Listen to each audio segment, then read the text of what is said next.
were to take this out, the MMI screen should actually turn off. Let's see.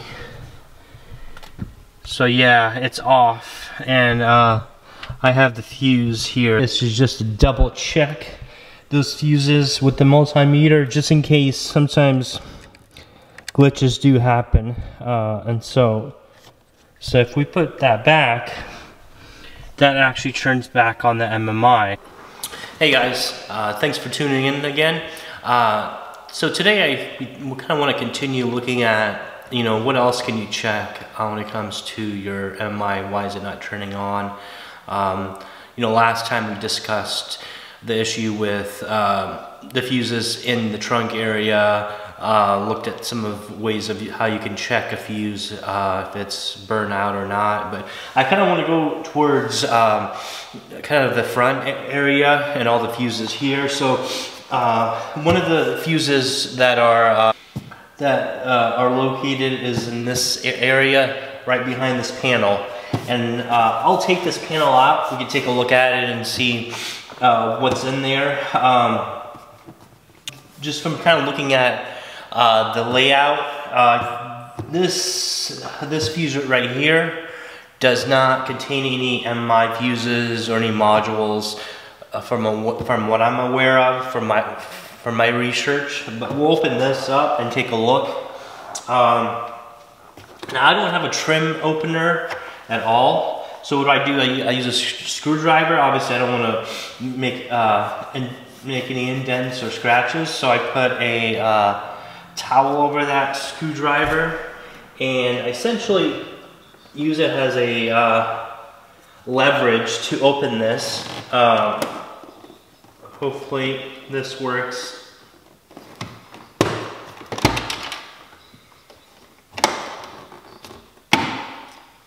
Perfect. So this is pretty much all the fuses that control a lot of things actually in the front, but none of them actually control the MMI at all. So what I will do, if you guys want to take a look at my Instagram account, I'll have pictures and an outline of all the fuses and what each fuse is designated for. So definitely look at that. But there's nothing here that we want to look at.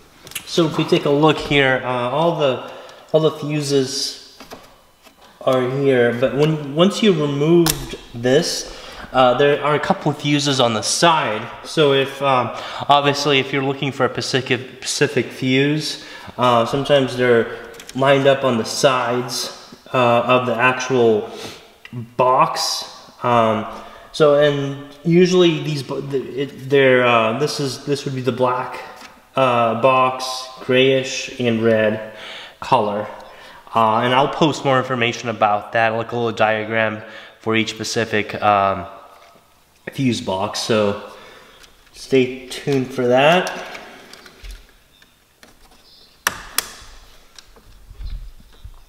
Okay.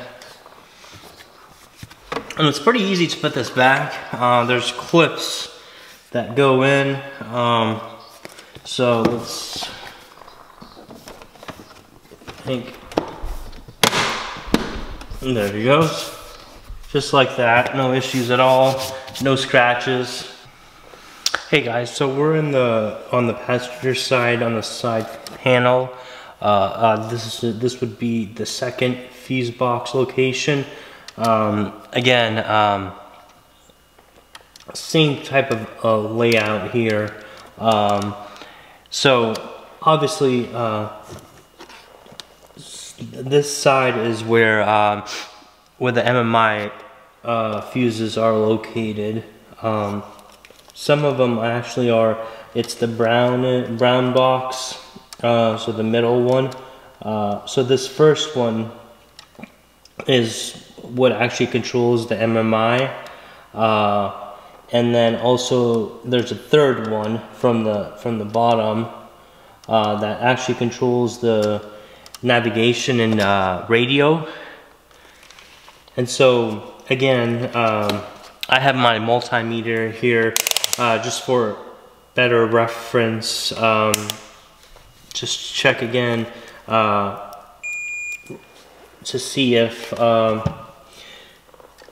these are working. As yep, so they're working. Both of them are working. Because I'm not having any issues. It'd be a surprise if they did not work. So let's do something here, a little test to show you guys kind of the reasoning behind, you know, obviously the fuses are, I mean, fuses are there to protect your electronics. So if there's a certain high voltage coming in from your designated or specific electronic in your car, it's gonna kind of essentially use the fuse as a way to not burn out your electronics. So let's do a test here. My MMI is completely turned off right now, so I'll just start it up. So it's on right now. And so for example, if we look, we said that this is the first fuses for the MMI. So let's say if we were to take this out, the MMI screen should actually turn off. Let's see. So yeah, it's off, and I have the fuse here as well. Another test is to take out the fuse and take a look at, are there any indications that it's actually burnt out. In this case, there is not. Obviously, we also tested it with the multimeter.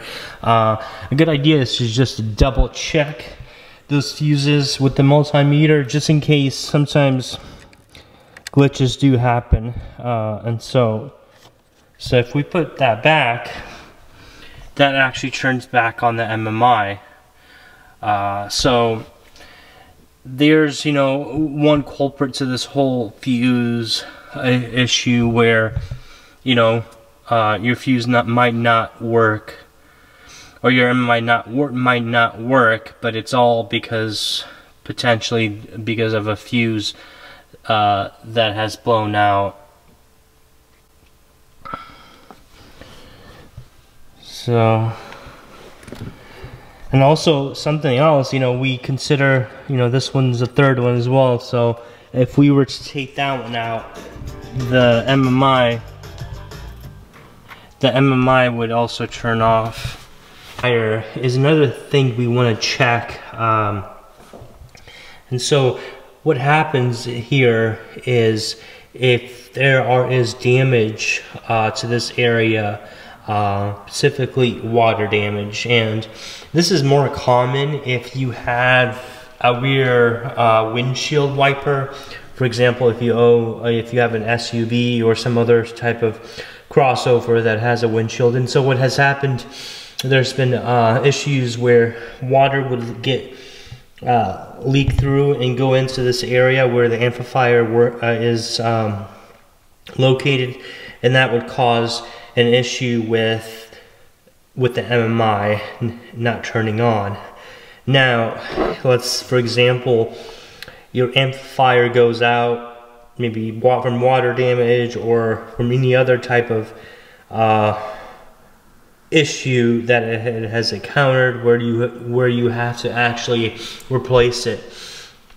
And one thing is, when you do replace it, you do have to actually go to the dealership for them to technically reprogram it and for it to work the way it should with your car.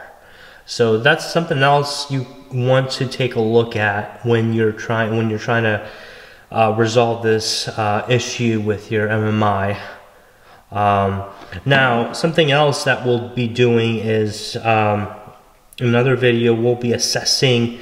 Essentially, there's a couple modules here, and so what we need to test to see if those actually are essentially kind of giving a a glimpse of how to check those, because if a module goes out, obviously that could also cause your MMI not to function or not even turn on at all completely. So stay tuned for that video that will be coming in the future.